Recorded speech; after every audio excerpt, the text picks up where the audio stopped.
નમો અરિહંતાણં નમો સિદ્ધાણં નમો આયર્યાણં નમો ઉજ્જયાણં નમો લોયે સૌસાહુનાં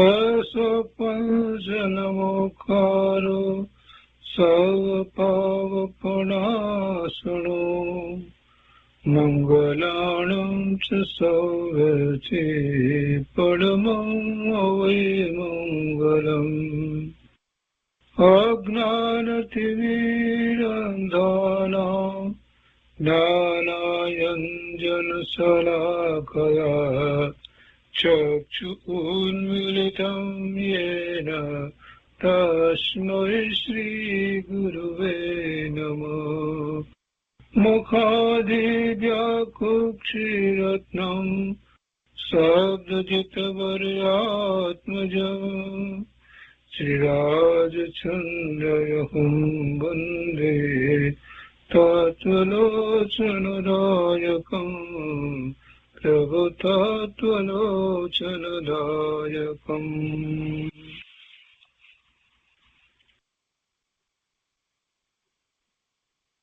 કૃપાળુદેવના વચનામૃતનો સ્વાધ્યાય, એમાં 20મા વર્ષની અંદર આંક 22મું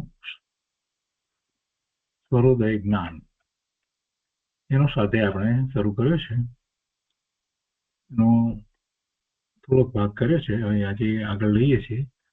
સ્વરોદય જ્ઞાન એ ગ્રંથ જે છે એ ચિદાનંદજીનો ગ્રંથ છે અને એના વિશે કૃપાળુદેવે વાત કરી છે અને એમનો પરિચય પણ એ રીતે સાથે આપ્યો છે. અને હવે એની કેટલીક ગાથાઓ કૃપાળુદેવે અહીંયા લીધી છે અને એના અર્થ સમજાવ્યા છે. તો આગળ લઈએ છીએ. પાના નંબર 160 ઉપર અહીંયા ચોથો પેરેગ્રાફ છે. તે નમો જત્ય વત્થુવાયણમ. નમો જત્ય વત્થુવાયણમ એટલે જે વસ્તુ સ્વરૂપને જેમ છે તેમ યથાર્થ કહે છે, યથાર્થ પ્રકાશે છે, એમને નમસ્કાર કરું છું. વસ્તુને જેમ છે તેમ પ્રકાશે છે તેને નમસ્કાર કરું છું. ભગવાનને નમસ્કાર કરું છું એમ કહેવાને બદલે એ રીતે વાત લીધી કે પરમાત્મા વસ્તુ સ્વરૂપને કેવી રીતે પ્રકાશે છે, જેમ છે તેમ પ્રકાશે છે, વસ્તુને જેમ છે તેમ કહે છે.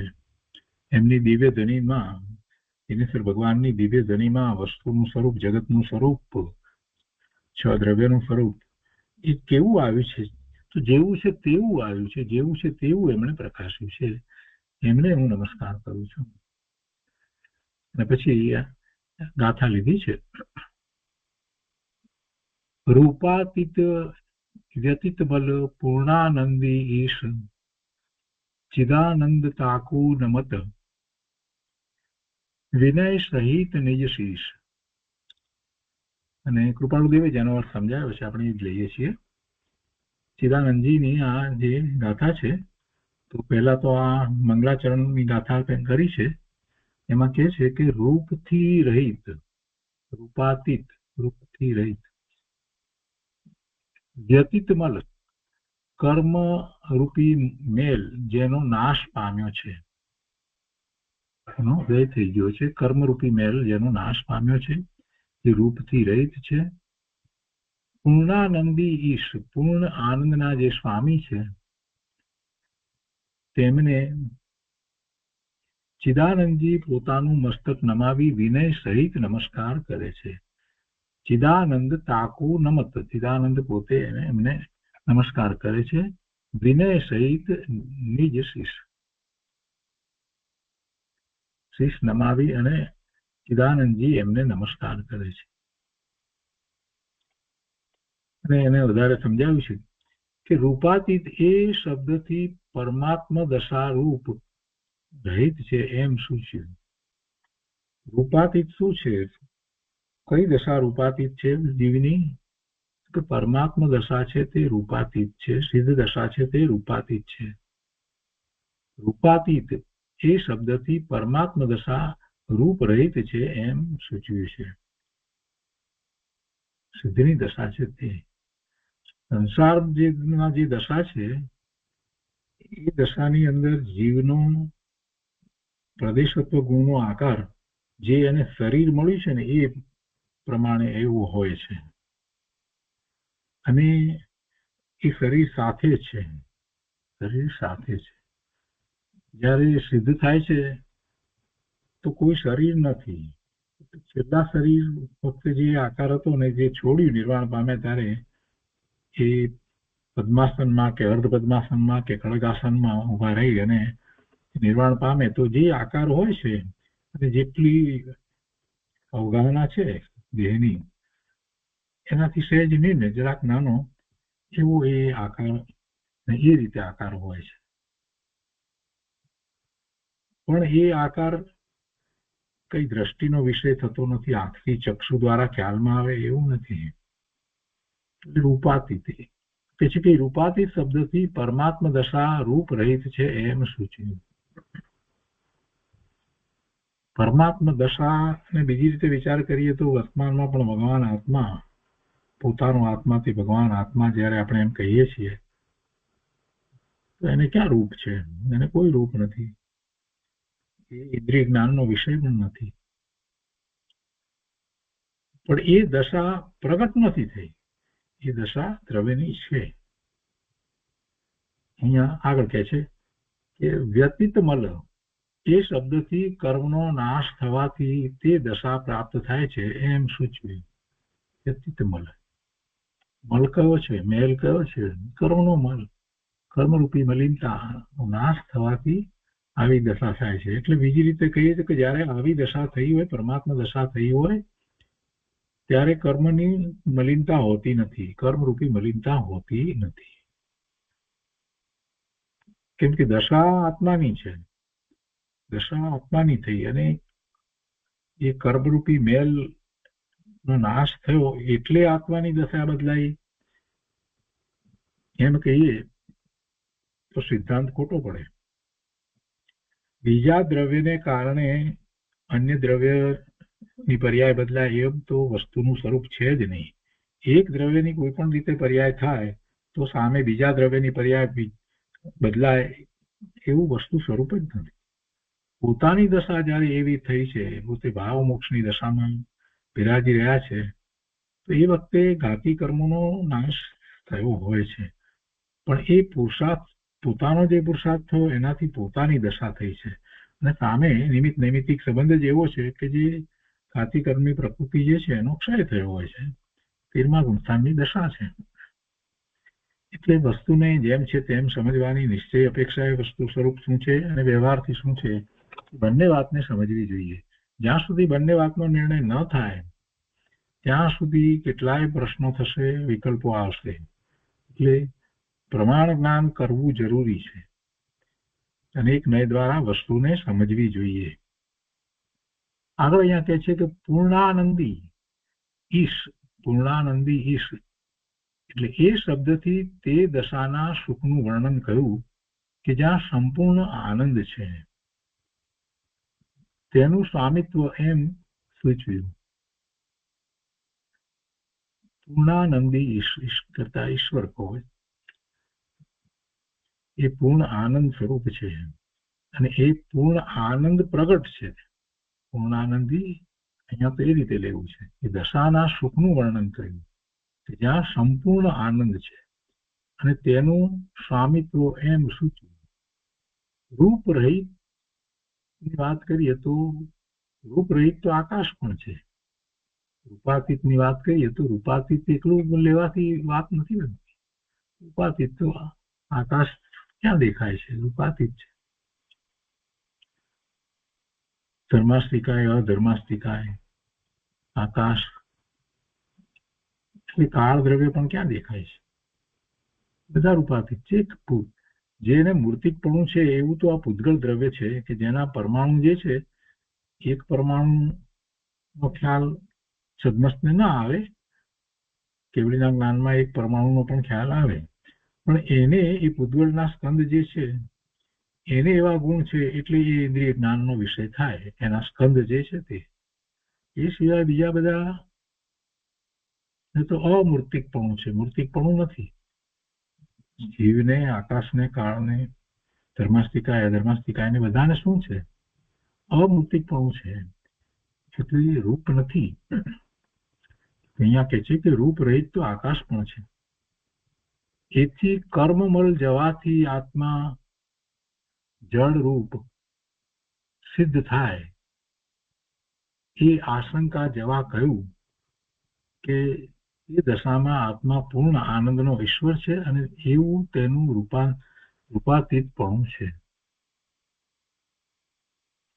જો આકાશ છે એ પણ રૂપ રહિત છે અને એ જગ્યાએ આપણે આકાશને માનીએ અને પછી એમાં કર્મમળ ગયો એમ કહીએ, રૂપાતીત વ્યતીત મલ એમ લઈએ અને એમાં રૂપાતીતનો અર્થ આપણે એમ કહીએ આકાશ, તો આકાશ જે છે તે કર્મમળ જવાથી એ કેવો થાય? આકાશ કેવું થાય? તો કે જળરૂપ થાય. તો કે આત્માની વાત કરતા હોય તો એ આત્મા જળરૂપ સિદ્ધ થાય. એટલે અહીંયા ટૂંકમાં કહેવાનો આશય એ છે કે આકાશની વાત નથી. એટલે એ આશંકા જવા કહ્યું કે તે દશામાં આત્મા પૂર્ણ આનંદનો ઈશ્વર છે. એટલે આગળ એમ લીધું કે કૃપાતીત વ્યતીતમલ પૂર્ણ આનંદી ઈશ્વર. એટલે અહીંયા જેની વાત ચાલે છે એ પૂર્ણ આનંદ સ્વભાવી ઈશ્વર, જેને સંપૂર્ણપણે કર્મમળનો નાશ થયો છે, એ રૂપાતીત છે. એને ચિદાનંદજી પોતે નમસ્કાર કરે છે. ચિદાનંદ તાકુ નમત એમ શબ્દ જે કયા, તો એ શબ્દો વડે પોતાની તે પર નામ લઈ અને અન્યને પ્રીતિ દર્શાવી છે. એની પર એટલે કે આ જેને નમસ્કાર કરે છે એમના પ્રત્યે એમણે પોતાનું નામ લઈ અને પોતે એમના પ્રત્યે ભાવ સહિત નમસ્કાર કરે છે, એમ પ્રીતિ દર્શાવે છે. અને આગળ કહે છે કે સમુચ્ચયે નમસ્કાર કરવામાં જે ભક્તિ તેના નામ લઈ પોતાનું એકત્વ દર્શાવી વિશેષ ભક્તિનું પ્રતિપાદન કર્યું છે. એટલે કે નમસ્કાર કરીએ છીએ એમ સામાન્ય સમુચ્ચય પ્રણય ન લેતા પોતે નમસ્કાર કરે છે એમ બતાવી અને વિશેષ ભક્તિનું પ્રતિપાદન કર્યું છે. વિનય સહિત એમ પણ શબ્દો છે ને, શબ્દથી યથાયોગ્ય વિધિનો બોધ કર્યો. ભક્તિનું મૂળ વિનય છે એમ દર્શાવ્યું. વિનય સહિત બીજી લીટીમાં એમ લીધું ને કે ચિદાનંદ તાકુ નમત વિનય સહિત નિજ શીશ. નિજ શીશ એ શબ્દથી દેહના સઘળા અવયવોમાં મસ્તક એ શ્રેષ્ઠ છે અને એના નમાવવાથી સર્વાંગ નમસ્કાર થયો. વિનય કર્યો, ભક્તિનું મૂળ વિનય છે એટલે ત્યાં એ વિનય સહિત એમ લીધું અને પછી શીશ નમાવે છે. તો એમાં જે દેહના બધા અવયવોની અંદર મસ્તક છે તે માથું છે તે શ્રેષ્ઠ છે અને એના નમાવવાથી સર્વાંગ નમસ્કાર થયો. તેમજ શ્રેષ્ઠ વિધિ મસ્તક નમાવી નમસ્કાર કરવાની છે એમ સૂચવ્યું. નિજ શબ્દથી આત્મત્વ જુદું દર્શાવ્યું કે મારા ઉપાધિજન્ય દેહનું જે ઉત્તમાંગ તે શીશ માથું. નિજ શબ્દ મૂક્યો ને, નિજ શબ્દથી આત્મત્વ જુદું દર્શાવ્યું. વિનય સહિત નિજ શીશ. હવે કોઈની પહેલી દ્રષ્ટિએ એમ લાગે કે વિનય સહિત નિજ શીશ એટલે પોતાનું મસ્તક નમાવ્યું એવો સામાન્ય અર્થ લે છે. કૃપાળુદેવે અહીંયા જુદી રીતે લીધું. એમણે એમ લીધું કે વિનય સહિત એટલે શબ્દથી યથાયોગ્ય વિધિનો બોધ કર્યો એમ વિનય, અને ભક્તિનું મૂળ વિનય છે એમ દર્શાવ્યું. અને પછી નિજ શીશ એમ કહ્યું તો કૃપાળુદેવ કહે છે કે એ શબ્દથી દેહના સઘળા અવયવોમાં મસ્તક એ શ્રેષ્ઠ છે અને એના નમાવવાથી સર્વાંગ નમસ્કાર થયો. અને પછી કહે છે કે તેમજ શ્રેષ્ઠ વિધિ મસ્તક નમાવી નમસ્કાર કરવાની છે એમ સૂચ્યું. અને નિજ શબ્દથી આત્મત્વ જુદું દર્શાવ્યું કે મારા ઉપાધિજન્ય દેહનું જે ઉત્તમ અંગ છે તે શીશ છે, પણ એનાથી આત્મત્વ જુદું બતાવ્યું. આમાં જરાક સમજવા જેવું છે. જ્યારે નિજ શબ્દ મૂક્યો એનો અર્થ એ થાય કે નિજ એટલે પોતે કાંઈક છે એવો અર્થ એમાંથી નીકળે, એટલે એના ઉપરથી પોતાપણાનો ભાવ. તો એમાં એ ઉપરથી કૃપાળુદેવે એમ કહ્યું કે નિજ શબ્દથી આત્મત્વ જુદું દર્શાવ્યું.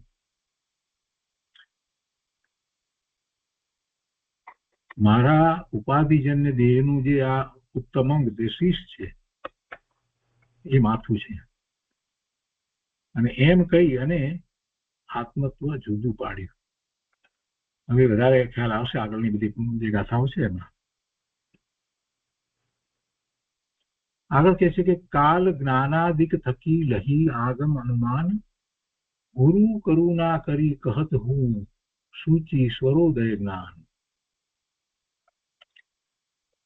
એનો અર્થ કર્યો છે અહીંયા કે કાલ જ્ઞાન નામના ગ્રંથ વગેરેથી, કાલ જ્ઞાનાદિક એટલે એવા ગ્રંથો છે, કાલ જ્ઞાન નામના ગ્રંથ વગેરેથી જૈન સિદ્ધાંતમાં કહેલા બોધના અનુમાનથી અને ગુરુની કૃપાના પ્રતાપ વડે કરી અને સ્વરોદયનું પવિત્ર જ્ઞાન કહું છું.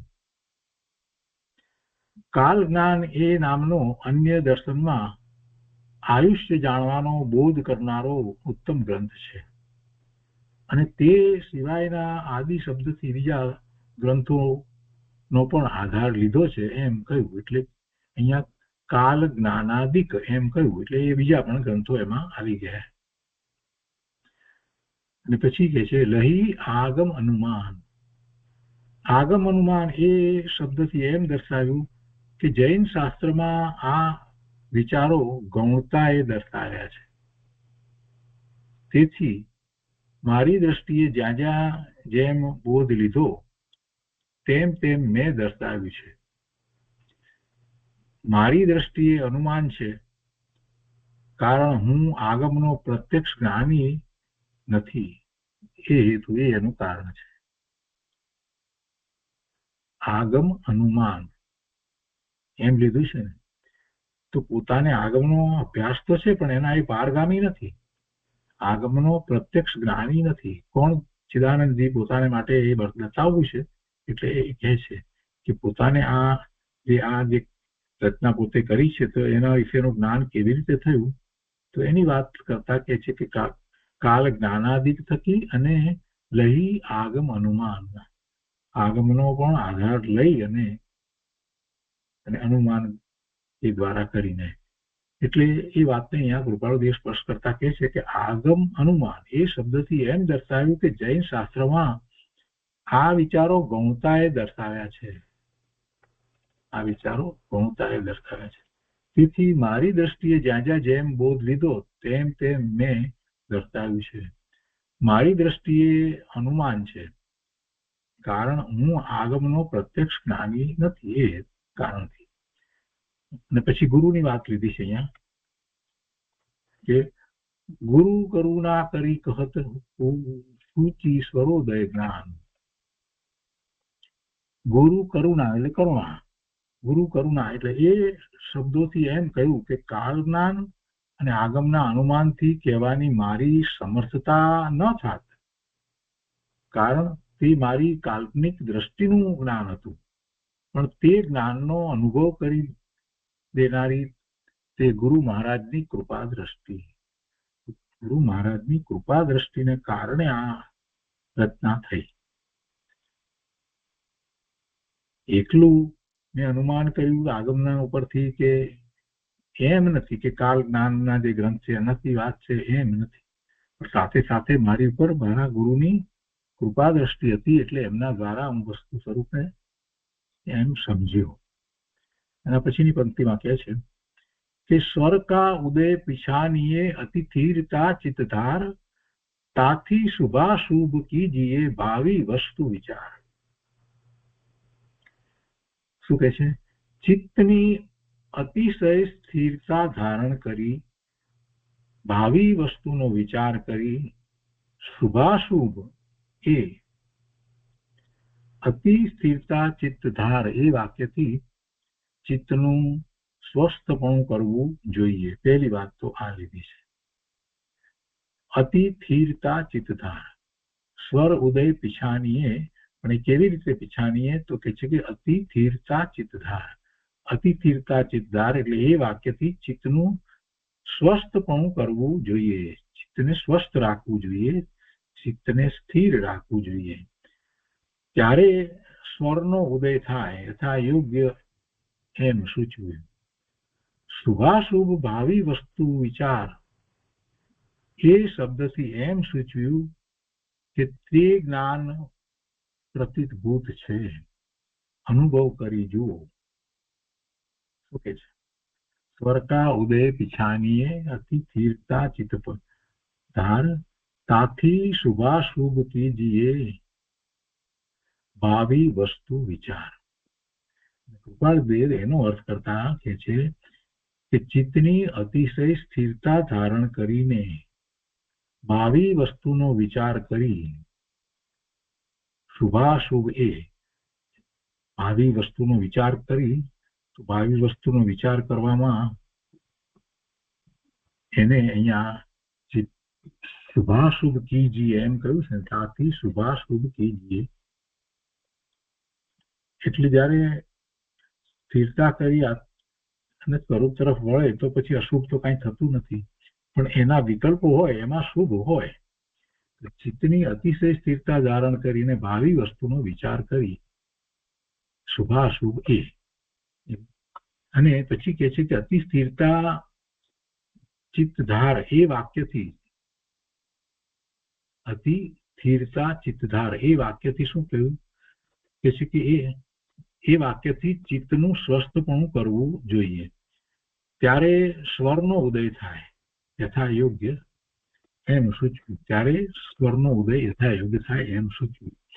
શુભાશુભ ભાવિ વસ્તુ વિચાર એ શબ્દથી એમ સૂચ્યું કે તે જ્ઞાન પ્રતીતભૂત છે, અનુભવ કરી જુઓ.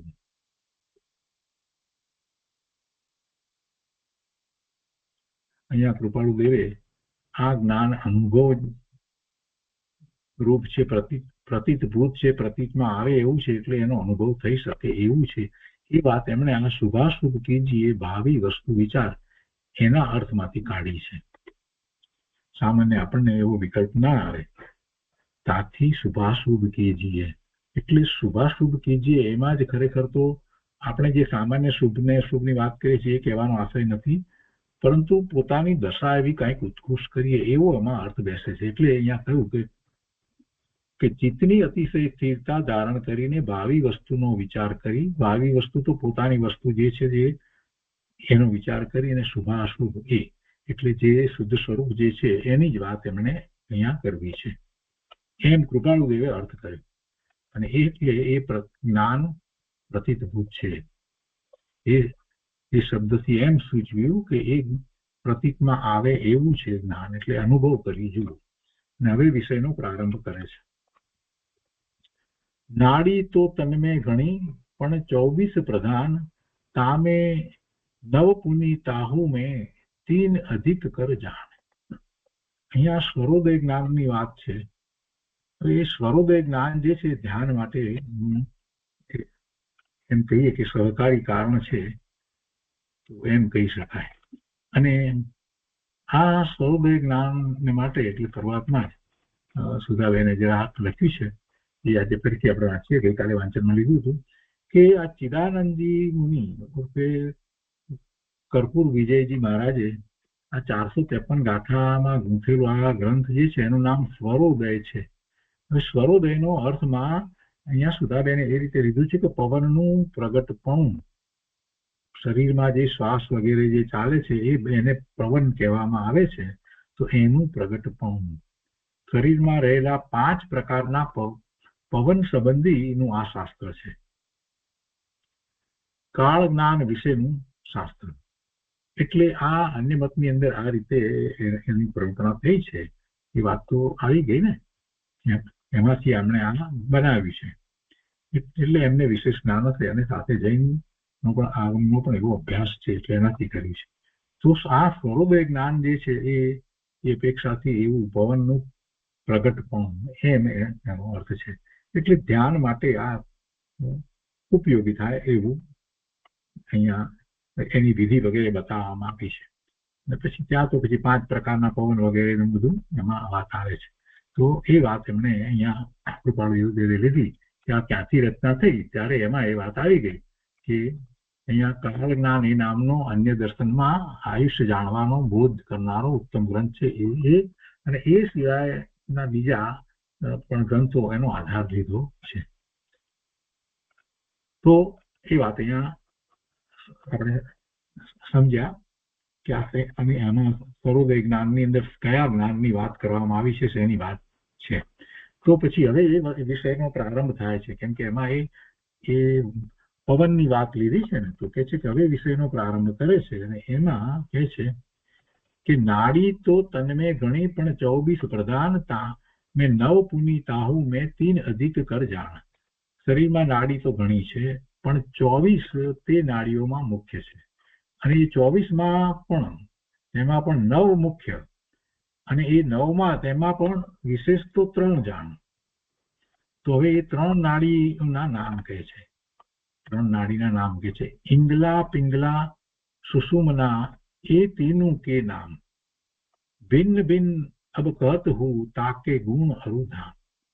આ નાડીના નામ છે. ઇંગલા પિંગલા સુષુમ્ના એ 3 નાડીના નામ છે, એ મુખ્ય જે કહેવાય છે તે. હવે તેના જુદા જુદા ગુણ અને એ ના રહેવાના સ્થળ કહું છું, સ્થાન કહું છું. આમ સામાન્ય અર્થ જે રીતે કર્યો છે એ રીતે ઇંગલા એટલે જયારે શ્વાસમાં એ ડાબા નસકોરાથી અહીંયા એમણે લીધું છે સુધાબેને, સામાન્ય અર્થ એમણે લીધો છે. અને પેલા પિંગલામાં જમણા નસકોરાથી એ રીતે વાત એમણે લીધી છે કે ઇંગલા એટલે ઈડા નાડી એટલે ઇંગલા નાડી. એમ નાભી ચક્ર આગળથી ઉત્પન્ન થતો શ્વાસ નાકની ડાબી બાજુથી વધુ જોરમાં નીકળે તો ઈડા નાડી અને એને જ ઇંગલા કહેવામાં આવે. અને હઠ યોગમાંની 3 નાડી પૈકી એક શ્વાસ જમણી તરફથી વધુ જોરમાં નીકળે તો પિંગલા નાડી કહેવાય. 2 નાડી થઈ. અને લાલાશ પડતા પીળા રંગની ભૃતુહરી રાજાની રાણી, એ પિંગલા તો રાણીનું નામ છે ને ભૃતુહરી રાજાની, અને ઇંગલા પિંગલા અહીંયા તો આપણે આ રીતે લેવાના છે, નાડી તરીકે લેવાનું છે. એનો અર્થ તો શ્વાસની વાત લીધી છે. તો ત્રીજી લીધી છે એ સુષુમ્ના. સાચો શબ્દ સુષુમ્ના હશે એટલે એમણે અહીંયા સુષુમ્ના શબ્દ લીધો છે કે કાવ્યની અંદર સુષુમ્ના લીધું છે, પણ સુષુમ્ના એટલે ઈંડા પિંગલાની વચ્ચે રહેલી નાડી. એનો અર્થ શું થાય કે બંને નાસિકામાંથી શ્વાસ કાફે નીકળે, બંને નાકમાંથી, ત્યારે સુષુમ્ના નાડી કહેવાય. જમણીમાંથી નીકળે જ્યારે અને ડાબીમાંથી નીકળે તો એના નામ આપ્યા પહેલા કે ડાબીમાંથી શ્વાસ બહાર નીકળે છે તો ઇંગલા અને જમણીમાંથી નીકળે તો પિંગલા અને બંનેમાંથી નીકળે તો સુષુમ્ના. બસ સહેલી વાત છે, સરળ આટલું સમજાવ્યું. આ તો બધી અન્ય મતની અંદર આ રીતે ધ્યાનની પ્રક્રિયાની અંદર આખી ઘણી બધી વિધિઓની બધી વાત છે. કેટલા બધા ચક્ર શરીરને વિશે ધારવામાં આવે ને શ્વાસની પણ આ બધી ક્રિયાઓને આ બધું ઘણું બધું લાંબુ લંબાણું છે. છેવટે તો એકાગ્રતા કરવાની વાત છે, વિકલ્પો ના આવે એને માટેની જ વાત છે. આપણે તો સારો રસ્તો લીધો છે કે આપણે એક વિકલ્પને રાખવો અને પછી એ વિકલ્પ પણ એવો રાખવો કે જેથી કરીને એ વિકલ્પ પણ આપોઆપ શાંત પડી જાય. એટલે આપણે ઓમકારનો વિકલ્પ લીધો અને એક ઓમકાર સાથે આપણે ઓમ બોલીએ છીએ, શ્વાસ કાઢીએ છીએ, ઓમ બોલીએ છીએ એટલે એ વખતે શ્વાસ નીકળે છે, ઓમકાર અંદર આવે છે એટલે કે જ્ઞાન અંદર આવે છે. અને એ જ્ઞાન જે છે તે ભગવાનની વાણી છે, દિવ્ય ધ્વનિ, એમાં જે ઓમકાર છે એ જ અહીંયા આવે છે અને મને જ્ઞાન પ્રકાશ થાય છે અને શ્વાસ નીકળે છે એટલે મારી મલિનતા દૂર થાય છે. એવા ભાવ સહિત આપણે બેસીએ છીએ. એટલે બીજા વિકલ્પો નથી, ફક્ત એટલું જ છે કે ભગવાનની ઓમકાર ધ્વનિ અને હું, એટલા જ વિકલ્પ છે. અને પછી તો એકલા ઓમમાં જ રહીએ છીએ એટલે એ વિકલ્પ એક જ રહ્યો અને છેવટે પછી આપણે પોતાના નાકની સિદ્ધાંતની દ્રષ્ટિમાં એકાગ્રતા કરીને આ અંદરમાં ચાલે છે ઓમ, પછી ઓમ પણ ધીરે ધીરે શાંત પડી જાય છે અને આ હું એવો અહેસાસ થાય છે. એટલે આ બધા જે છે ને શ્વાસની અનેક પ્રકારની પ્રક્રિયાઓ અને આ બધું જે છે તે અન્ય મતની અંદર ઘણું ચાલી રહ્યું છે. એ લોકો ધ્યાન માટેનો પ્રયત્ન કરે છે પણ એમને ત્યાં આત્મ ધ્યાન એવી કોઈ વાત નથી. એટલે આ બધું કંઈક કરે છે. ઓમકારનું પણ એ લોકો લક્ષ કરે છે, ઓમકાર પણ બોલે છે, એવું બધું હોય છે. પણ આપણો તો એમાં ઓમકાર પણ આપણે તો પછી છેવટે એ વિકલ્પ હતો એટલે વિકલ્પ તરીકે છૂટી જાય અને પોતાનું સ્વરૂપ એનો અહેસાસ થાય. આપણે એ રીતે ધ્યાન સમજીએ છીએ. કેમ કે ધ્યાન જે છે તો નિર્વિકલ્પ ધ્યાન હોય અને નિર્વિકલ્પ ધ્યાન હોય તેમાં કોઈ મનની સાથે જોડાણ પણ હોય નહીં. મનની અંદર પડેલી સ્મૃતિ સાથે જોડાણ થાય તો વિકલ્પો એ પણ હોય નહીં. એટલે એની પણ ગુપ્તી થઈ જાય છે. એટલો વખત વાણી નથી, કાયા હલતી ચલતી નથી, ત્યારે એ મન વાણી કાયાની ગુપ્તી પૂર્વક નિર્વિકલ્પ ધ્યાન થાય છે તો એમાં આત્માની અનુભૂતિ થાય છે.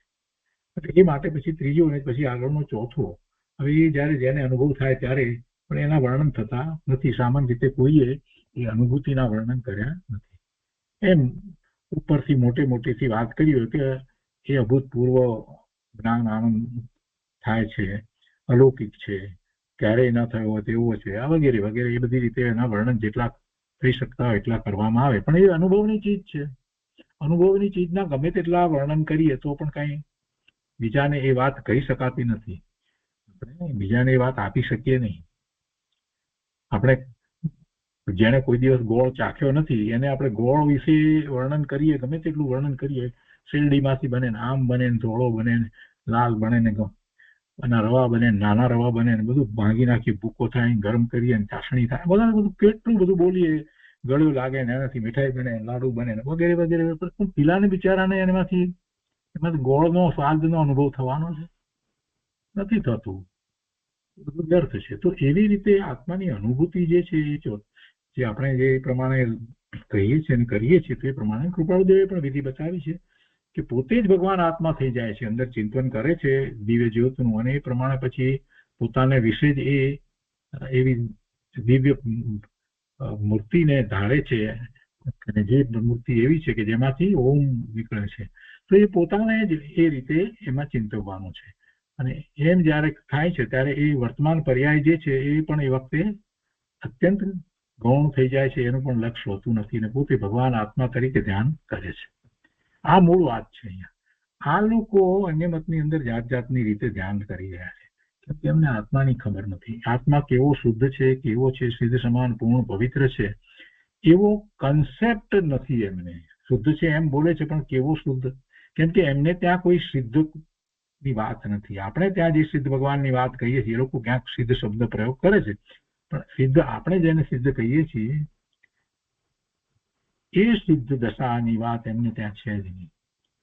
એટલે આત્માનું સ્વરૂપ કેવું છે? અનંત ગુણનો પિંડ, અસંખ્ય પ્રદેશ, એક સત્તા માત્ર વસ્તુ અને ત્રિકાળ જે શુદ્ધ જ રહે છે, અંદરમાં શુદ્ધ પરિણમન ચાલે છે. આ બધી વાત જે છે એ ત્યાં નથી. અને આ વાતનો આપણે નિર્ણય કરી અને આપણે આપણી ઓળખાણ એવી રીતે બનાવીએ છીએ કે આ હું છું અને એ સિવાય આ બીજું બધું જે છે એ ક્ષણિક છે, એ મારું નથી. તો ત્યાં બીજા મતની અંદર, અન્ય દર્શનની અંદર આ શરીર વગેરે જે છે એ મારું નથી. ત્યાંથી શરૂઆત કોઈ કરતા જ નથી. શરીરથી તો શરૂઆત કરે છે. શરીરમાં આ બધા ચક્ર વગેરે ધારીને ત્યાં જ બધું ધ્યાનની પ્રક્રિયા બધી એને અનુસરીને વિશેષ છે. આપણે તો પહેલેથી એ નિર્ણય કરીએ છીએ, સિદ્ધને પોતાના સ્વરૂપને વિશે સ્થાપીએ છીએ એટલે કે મારું એવું સિદ્ધ સમાન શુદ્ધ સ્વરૂપ છે. આ બધું મારું નથી. આ મન વાણી કાયા મારા નથી. ત્યાંથી શરૂઆત જ આપણે કરીએ છીએ. એટલે આપણે જે શ્વાસ સાથે ઓમને જે કરીએ છીએ એ માત્ર વિકલ્પ છે. એ બીજા વિકલ્પો ન આવે એટલા માટે એવો સ્ટ્રોંગ વિકલ્પ આપણે એક વિકલ્પ રાખીએ છીએ થોડો સમય ને પછી ધીરે ધીરે એ આપોઆપ એ વિકલ્પ પણ મંદ થતો જાય છે અને પોતાનો એને પ્રતિભાસ થાય છે. એ રીતે પ્રતિભાસ થાય છે કે આ હું એવો એટલા સુધી જીવ પહોંચી શકે છે. પછી હું જે અનુભૂતિની જે વાત જે છે એને માટેનો ઘણો વધારે વિશેષ પુસ્તક, વધારે એકાગ્રતા જોઈએ. પણ પોતાને એટલો અહેસાસ થાય કે આ હું અસ્તિત્વનો અહેસાસ, ત્યાં સુધી આપણે પહોંચી શકીએ છીએ. અને પછી જેની જેટલી જે પ્રમાણે રુચિ અને જે પ્રમાણે પોતે પ્રયોગમાં એટલો બધો ઉત્પ્રોત થઈ જાય છે અને ખૂબ જ પોતાના વિશેનો નિર્ણય છે, પોતાનું મૂળ સ્વરૂપ જે છે એનો અને વર્તમાન દશા જે છે એને ખૂબ ગૌણ કરી નાખી છે, એને સાચું ધ્યાન થાય છે. એટલે આખી વાતનો ફેર છે. પણ અહીંયા આ શાસ્ત્રની વાત કૃપાળુદેવે લીધી છે અને એમણે જે શાસ્ત્રમાં જે રીતે છે એ વાત અહીંયા કરી છે. તો એમાંની કેટલીક વાત આપણને ક્યારેક કોઈક રીતે ઉપયોગી પણ થાય. તો આ ઇંગલા પિંગલા સુષુમ્ના એ તીનું કે નામ ભિન્ન ભિન્ન અબ કહત હું તાકે ગુણ અવધામ. એટલે એના હવે ભિન્ન ભિન્ન ગુણ કહું છું. એ ત્રણ નાડીના નામ છે અને હવે તેના જુદા જુદા ગુણ અને રહેવાના સ્થળ કહું છું. એટલે આ નાડી ક્યાં, આ નાડી ક્યાં, એ બધી વાત આવશે. એની રીતે એને બધાને કઈ રીતે નાડી કહે છે એ પણ જરાક આપણે સમજવું પડે. એમની રીતથી જોઈએ તો આ કઈ જૈન દર્શનનું શાસ્ત્ર નથી. અલ્પાહાર નિંદ્રા વશ કરે. આમાં જે વાત છે ને, કેટલીક વાત એ આપણને ઉપયોગી થાય એવી છે. અલ્પાહાર નિંદ્રા વશ કરે હેત સ્નેહ જગતી પરિહરે.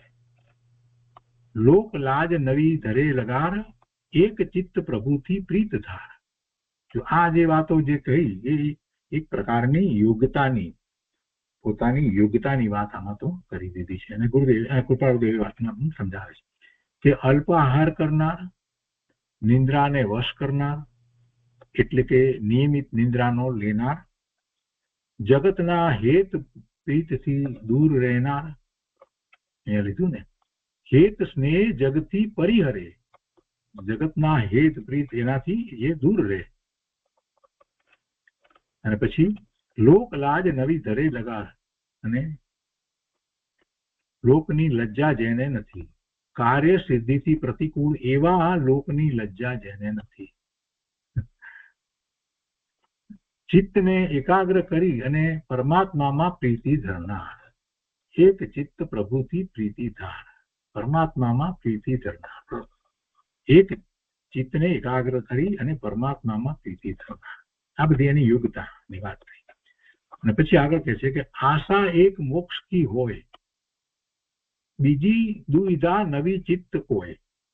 જો આ મુનિ છે, જૈન છે, એમને બીજા શાસ્ત્ર જે છે પેલાનો એનો આધાર લીધો છે, પણ પાછી સાથે જઈને આગમ ની વાત પણ લીધી છે. એ તો આપણે પહેલા જ વાંચ્યું કે એમને જે રચના કરી છે તો એ કેવી રીતે રચના કરી છે એની વાત આવી. એ પોતે જૈન આગમ ની વાત એમાં લીધી છે. કેવી રીતે રચના કરી એ વાત જયારે આપણે વાંચી ત્યારે એમાં આવ્યું કે કેવી રીતે થયું. તો ગુરુ કરુણા એ શબ્દોથી એમ કહ્યું કે કાળ જ્ઞાન અને આગમના અનુમાનથી કહેવાની મારી સમર્થતા ન થાય, કારણ કે તે મારી કાલ્પનિક દ્રષ્ટિનું જ્ઞાન હતું, પણ તે જ્ઞાનનો અનુભવ કરી દેનારી તે ગુરુ મહારાજની કૃપાથી. આગમ અનુમાન એમાં પણ એ વાત લીધી છે કે એ શબ્દોથી એમ દર્શાવ્યું કે જૈન શાસ્ત્રમાં આ વિચારો ગૌણતાએ દર્શાવ્યા છે, તેથી મારી દ્રષ્ટિએ જ્યાં જ્યાં જેમ બોધ લીધો તેમ તેમ મેં દર્શાવ્યું છે. કેમ કે આ સાધુ છે, જૈનના સાધુ છે, એટલે જૈનની વાત તો આવવાની જ છે, પણ પેલો આધાર જે લીધો છે કાલ જ્ઞાન નામના પેલાનો અને બીજાનો, એટલે એ અપેક્ષાથી કંઈક નાડી વગેરેની બધી વાતો આવી છે અમુક રીતે. એટલે એમાં જે વાત આપણા કામની છે એ વાત આવે છે. અને કૃપાળુદેવને પણ એ વાત મહત્વની લાગી કે આ એક પ્રકારે જે ધ્યાન કરવા જાય છે એને આવી યોગ્યતા હોય તો સારું, એવી યોગ્યતા હોવી જોઈએ. અલ્પાહાર નિંદ્રાવશ એ બધી વાત જે કરવામાં આવી, એ અલ્પાહાર કરનાર, નિંદ્રાને વશ કરનાર એટલે નિયમિત નિંદ્રાનો લેનાર, જગતના હેત પ્રીતથી દૂર રહેનાર. જગતના હેત પ્રીતથી દૂર ને એટલે કે રાગ નથી કોઈ પ્રત્યે એમ કહેવાનો હશે. કાર્ય સિદ્ધિથી પ્રતિકૂળ એવા લોકની લાજ જેને નથી, લોક લાજે કઈ કરે નહીં. ચિત્તને એકાગ્ર કરી અને પરમાત્મામાં પ્રીતિ ધરનાર. અને પછી હવે આગળની પંક્તિઓમાં કહે છે કે આશા એક મોક્ષ કી હોય. જો જૈનની મૂળ વાત છે એટલે આ તો વાત આવે છે. મોક્ષની આશા એક મોક્ષ કી હોય. એમ નથી કે ભવિષ્યમાં મને આમ સ્વર્ગ મળે, નિંદ્ર થઈ દેવલોકને, એવી કોઈ આશા નહીં. આશા એક મોક્ષ કી હોય, બીજી દુવિધા નવી ચિત્ત કોઈ. ધ્યાન જોગ જાણો તે જીવ, જે ભવ દુઃખથી ડરત સદી. આ જીવ એ ધ્યાન કરવાનો ને પાત્ર છે. મોક્ષ સિવાયની સર્વ પ્રકારની આશા જેણે ત્યાગી છે અને સંસારના ભયંકર દુઃખથી નિરંતર જે કંપે છે તેવા આત્માને ધ્યાન કરવા યોગ્ય જાણવું. આ ધ્યાન કરવા માટે જે ધ્યાતા છે એની યોગ્યતાની વાત અહીંયાથી આપણને પ્રાપ્ત થાય છે. કેમ કે એ જૈનના સાધુ છે અને એમણે એવું આત્મધ્યાન કર્યું હશે એટલે એમની પાસેથી આ વાત આપણને પ્રાપ્ત થાય. એટલા માટે જ કૃપાળુ દેવે આ અહીંયા લીધું છે, સર્વોદય જ્ઞાન. હવે આગળ કે છે કે પર નિંદા મુખથી નવી કરે, નિજ નિંદા સુણી સમતા ધરે. પરની નિંદા તો કરે નહીં, પોતાની નિંદા સાંભળે તો સમતા રાખે. કરે સહુ વિકથા પરિહાર. વિકથા ના કરે કોઈ વિકથા. 4 પ્રકારની વિકથા કરીએ છીએ ને, દેશની કથા, રાજની કથા, લડવાની કથા ને બધી, તો કે છે કે એ કથા ન હોય, એનો તો પરિહાર કરે. કરે સૌ વિકથા પરિહાર, રોકે કર્મ આગમન દ્વાર. કર્મ આગમન દ્વાર રોકે એટલે શું? સંવર, એટલે સંવરની દશા, આશ્રવને રોકે. અને એ આશ્રવને રોકવા માટે જ્યાંથી જેને કારણે આશ્રવ થાય છે એ બધા કારણો જે છે એનાથી એ પોતે છૂટો પડે, અલિપ્ત રહે. તો અહીંયા કહે છે કે પોતાના મુખથી જેણે પરની નિંદાનો ત્યાગ કર્યો છે, પોતાની નિંદા સાંભળીને જે ક્ષમતા ધરી રહે છે, સ્ત્રી, આહાર, રાજ, દેશ ઇત્યાદિ સર્વ કથાનો જેણે છેદ કર્યો છે. આ બધી વિકથા કહેવાય. સ્ત્રી કથા, આહાર કથા, રાજ કથા, દેશ કથા, યુદ્ધની કથા, બધી વિકથાઓ છે. એનો જેણે ત્યાગ કર્યો છે અને કર્મને પ્રવેશ કરવાના દ્વાર જે અશુભ મન, વચન, કાયા, એ તો યોગ છે. એ યોગ ને કારણે એને એવા કર્મ એટલે કર્મને રજકણો આવે છે એ આપણે જાણીએ છીએ. એટલે કે છે કે અને કર્મને પ્રવેશ કરવાના દ્વાર જે અશુભ મન, વચન, કાયા તે જેણે રોકી રાખ્યા છે. અને પછી આગળ પણ કહે છે કે અહર્નિશ અધિકો પ્રેમ લગાવે. અહર્નિશ હંમેશા અધિકો પ્રેમ લગાવે, જોગાનલ ઘટમાહી જગાવે. યોગના વાત કરીએ, યોગ પોતાના અંદરમાં લગાવે, આત્માનો યોગ કરે ને એને માટેની વાત છે. અલ્પાહાર આસન દઢ કરે, નયન થકી નિંદ્રા પરિહરે. રાત્રિ દિન ધ્યાન વિષયમાં ઘણો પ્રેમ લગાવ્યાથી યોગ રૂપી અગ્નિ કર્મને બાળી દેનાર એ ઘટમાં જગાવે. ત્યાં લીધું છે અહર્નિશ અધિકો પ્રેમ લગાવે. શેમાં અધિક પ્રેમ થાય છે? ધ્યાનનો વિષય આત્મા, એમાં નિરંતર અહર્નિશ રાત દિવસ રાત્રિ દિન ધ્યાન વિષયમાં ઘણો પ્રેમ એને આવ્યો છે, પ્રેમ લગાવે છે, એની ખૂબ જ રુચિ કરે છે. તો એ યોગ રૂપી અગ્નિ એટલે આત્માનો યોગ સાધે છે ત્યારે એવું ધ્યાન થાય છે. તો એ ધ્યાન અગ્નિ એ કર્મને બાળી દેનાર છે, એ ઉત્પન્ન થાય છે. એટલે એ ઘટમાં જગાવે. એ અગ્નિને ઘટમાં જગાવે, ઉત્પન્ન કરે. એટલે ખરેખર તો એ અગ્નિ નથી પણ એ કર્મને બાળી દેનાર છે. એટલે કે એને કારણે ઘણી નિદ્રા થાય છે. અહીંયા કૌંસમાં લખ્યું છે કે એ જાણે ધ્યાનનું જીવન. આ ધ્યાનનું જીવન કેવું હોય કે જેને એની એટલી બધી અત્યંત રુચિ હોય, જે ધ્યાનનો જે વિષય જે છે એ તો પોતાનું સ્વરૂપ છે, એની ખૂબ રુચિ, અત્યંત રુચિ હોય અને એવું ધ્યાન કરે છે તો એટલી તીવ્રતાથી, એકાગ્રતાથી કરે છે કે અંદરમાં એ એવો ધ્યાનાગ્નિ પ્રગટે છે જે કર્મને બાળી નાખે છે, એમ વર્ણનમાં કહેવાય. બીજી રીતે કહીએ તો એમ કરે છે તો એને એ આત્માની એવી અનુભૂતિ થાય છે અને એ જ સાધન છે. ખરેખર તો એ જ સાધન છે. એટલે હવે એ જાણે ધ્યાનનું જીવન. હવે તે વિના તેના બીજા સાધન બોધે છે. હવે આના સિવાય બીજા સહકારી જે કારણ હોય, સાધન હોય, એને પણ વાત કરે છે. મૂળ કારણ તો આ ધ્યાનાગ્નિ પ્રગટાવવો એટલે કે પોતાના સ્વરૂપમાં એવી યોગ્યતાથી આગળ વધવું અને જે મન, વાણી, કાયા જે છે એના યોગને છોડી અને સીધા આત્માનો યોગ સાધો. તો ધ્યાનાગ્નિ પ્રગટે. અને સાથે બીજા જે સાધનો હોય જેને આપણે સહકારી કહીએ તો એની વાત લીધી છે. તો કે એમાં આહાર ઓછો હોય, અલ્પ આહાર હોય, થોડો આહાર અને આસનનું દઢપણું. આસન દઢપણું એટલે કે સ્થિરતાથી બેસે. સ્થિરતાથી કોણ બેસી શકે? જેને બહુ વિકલ્પો આવતા હોય તો એ સ્થિરતાથી બેસી શકે નહીં. આમથી આમ ને આમથી આમ જુએ, કરે, નજર ફેરવે, કંઈક કરે, કંઈક કોઈકનો અવાજ ઝીણો સંભળાતો હોય તો જો આમ કાન સરવા કરી અને એ સાંભળે તો એની વાત ચાલી રહી છે.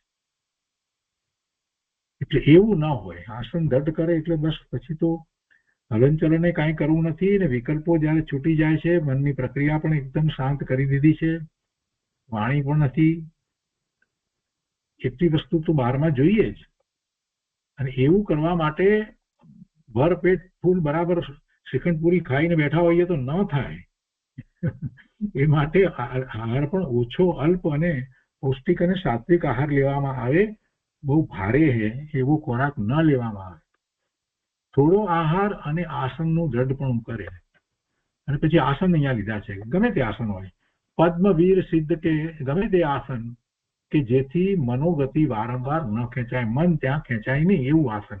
એટલે કે એ સ્થિરતાપૂર્વક બેસી શકે. પછી નહીતર આસન બરાબર ન હોય તો અહીંયા દુખે આમ જાય એટલે તો મન ત્યાં જ ખેંચાય. તો એ વાત કરી છે. હવે અહીંયા નામ આપ્યા છે પદ્મ એટલે પદ્માસન, પછી વીર આસન, વીર અને સિદ્ધ એમ કહ્યું છે. આપણે સામાન્ય રીતે એટલા તો ઓળખીએ છીએ પદ્માસન અને પદ્માસનમાં બે પગ જે આપણે ઊંચા લઈએ છીએ, ઉપર ચડાવીએ છીએ, તેની જગ્યાએ એક જ ઉપર ચડાવવામાં આવે તેને અર્ધ પદ્માસન કહેવાય. અને અર્ધ પદ્માસન પણ હોય છે. એવી બહુ પુરાણી પ્રતિમાઓ જે છે એની અંદર અર્ધ પદ્માસન હોય છે. અને એવી પ્રતિમાઓ મેં ઘણી પ્રતિમાઓ જોઈ છે કે જેમાં પદ્માસનને બદલે અર્ધ પદ્માસન હોય, બહુ જૂની પ્રતિમા. એ પણ સાધના કરવામાં, ધ્યાન કરવામાં એ આસન પણ હોય છે, પદ્માસન અથવા તો અર્ધ પદ્માસન. અને બીજું ખડગ આસન એટલે ઉભા એટલે અહીંયા સિદ્ધ લખ્યું છે તો એ મને લાગે છે કે એ ખડગ આસન હશે, ઉભા રહીને. તો એ આસનની વાત કરી. અથવા તો કે છે કે અથવા તો ગમે તે આસન કે જેથી મનોગતિ વારંવાર ન ખેંચાય તેવું આસન આ સ્થળે સમજાવ્યું છે. હવે અન્ય મતની અંદર તો કેટલાક ભાવો વગેરે જે છે તે એવા કંઈક ઊંધા મસ્તકે આમ કરીને એવા બધા જાતના કંઈક વિચિત્ર આસનો કરતા હોય છે. જેને આત્માની પડી છે, આત્માની લગ્ની લાગી છે, એ બધા એવા કોઈ આસનો કરતા નથી. આ ત્રણ વાત જે કરવામાં આવે એ સિવાય બીજા આસનો હોય નહીં.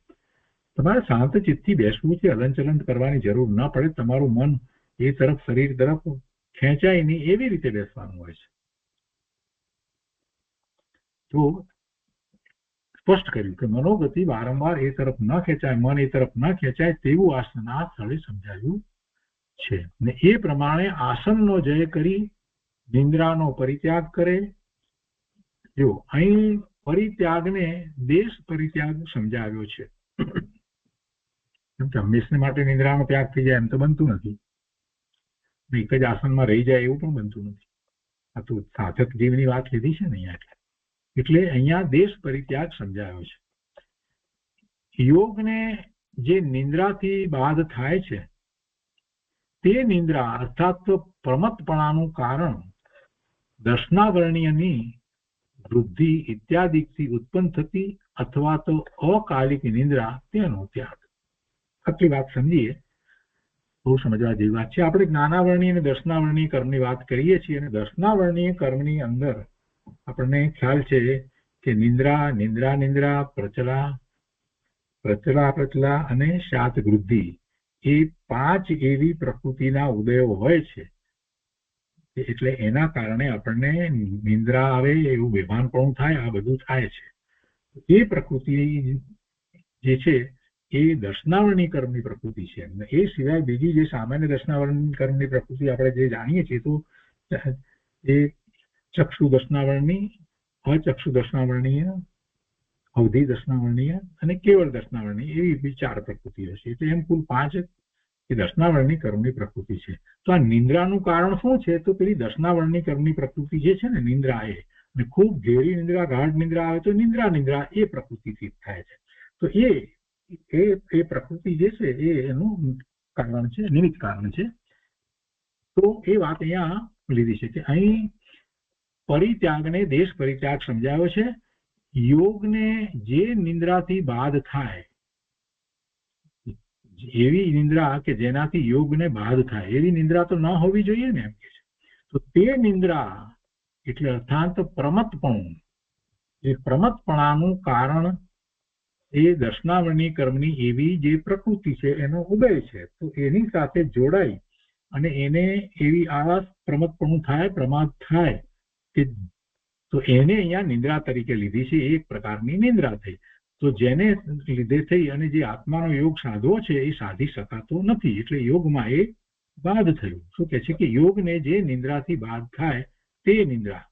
એનો અર્થ શું કે પ્રમતપણાનું કારણ જે દર્શનાવરણી કર્મની વૃદ્ધિ ઇત્યાદિથી ઉત્પન્ન થતી અથવા તો અકાલિક નિંદ્રા, તેનો ત્યાગ. અથવા તો અકાલિક એટલે કે જે ખરેખર નિંદ્રાનો સમય ન હોય અને નિંદ્રા કરવામાં આવે. રાત્રિએ એ તો નિંદ્રા સાધુ મહાત્માઓ પણ કરતા હોય છે, પાછલા પોરમાં એમને પણ નિંદ્રા હોય છે. પણ એ સિવાયના બીજા કાળની અંદર, પ્રાતઃકાળે કે દિવસના સમયની અંદર એવી નિંદ્રા ન હોય. અને એમાં જે નિંદ્રા હોય, બગાસા ખાતો હોય કે આળસ કરતો હોય, તો એ ધ્યાન શું કરવાનું છે? સાદા શબ્દોમાં કહીએ તો એ ન હોય. ઘણી વાર સવારના વહેલા ઉઠે અને પછી આમ અડધો ઊંઘમાં અડધા આમ કરીને ધ્યાન કરવા બેસી જાય તો ક્યારેક એવું ઝૂકું આવી જાય, એવું બની જાય. એટલા માટે ખૂબ જાગૃતિ રાખવાની. ધ્યાન કરતા પૂર્વે બરાબર આપણે પૂરતા જાગૃત થઈ જવું જોઈએ. નહીતર પછી ધ્યાનનો સમય ન ઉઠી શકાતું હોય તો એ સમય થોડો મોડો કરવો, પણ પછી એમાં ક્યાંય પ્રમાદ ન થવો જોઈએ. પૂરેપૂરી જાગૃતિ રહેવી જોઈએ. તો એનો ત્યાગ અહીંયા બતાવ્યો છે. એ નિંદ્રાનો ત્યાગ એ જરૂરી છે. અને આ અલ્પ આહારની વાત કરી, દ્રઢ આસનની વાત કરી, આ બધી જે છે એ સાથે જરૂરિયાત છે. પણ મૂળ વાત તો એમાં જે કરી દીધી તે પોતાના અંતરની અંદર પોતે જે આત્માનો યોગ સાધે છે અને જે ધ્યાન થાય છે એની વાત છે. તો આજનો સ્વાધ્યાય આપણે અહીંયા સુધી રાખીએ છીએ. પછી એના પછી થોડી ગાથાઓ બીજી છે અને એના પણ પાછા અર્થ કૃપાળુદેવે કર્યા છે. આવતા સ્વાધ્યાયમાં લઈશું.